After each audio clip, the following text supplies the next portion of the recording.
পাকিস্তানি অভিনেত্রী হুমায়রা আসগার আলীর মৃত্যু নিয়ে তৈরি হয়েছে ধোঁয়াশা। জটিল হয়ে উঠছে মৃত্যুর রহস্য।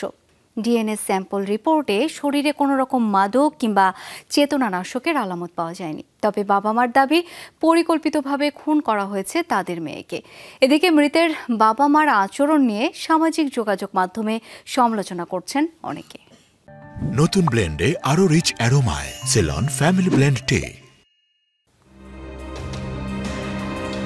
ক্রমশ ঘোলাটে হয়ে উঠছে পাকিস্তানি অভিনেত্রী হুমায়রা আসগার আলীর মৃত্যু রহস্য। সামনে এসেছে মৃত হুমায়রার ডিএনএ স্যাম্পলের রিপোর্ট। জানা গেছে মৃতদেহের শরীরে পাওয়া যায়নি কোনো মাদক, চেতনানাশক, অ্যান্টিডিপ্রেসেন্ট, এমনকি কোনো রকম বিষাক্ত পদার্থের আলামত। তার চুল, ফুসফুস, লিভার থেকে নেওয়া ডিএনএ পরীক্ষার পর এ তথ্য নিশ্চিত করে international centre for chemical and biological sciences ICCBS এর গবেষকরা।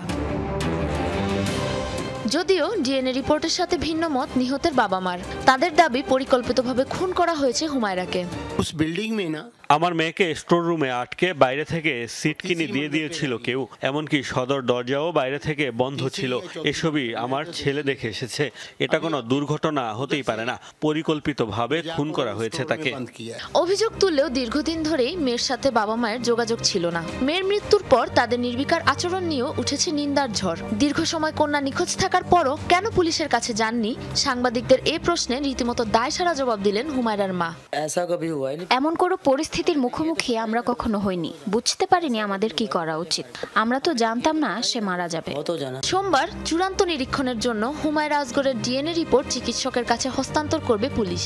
জানা গেছে মৃত্যুর আগেও ফোনে অন্তত 14 জন মানুষের সাথে কথা বলেছিলেন এই অভিনেত্রী।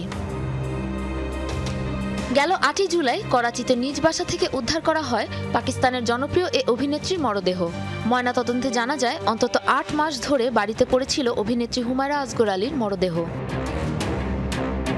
সাবরিনা নুসরাত, যমুনা নিউজ।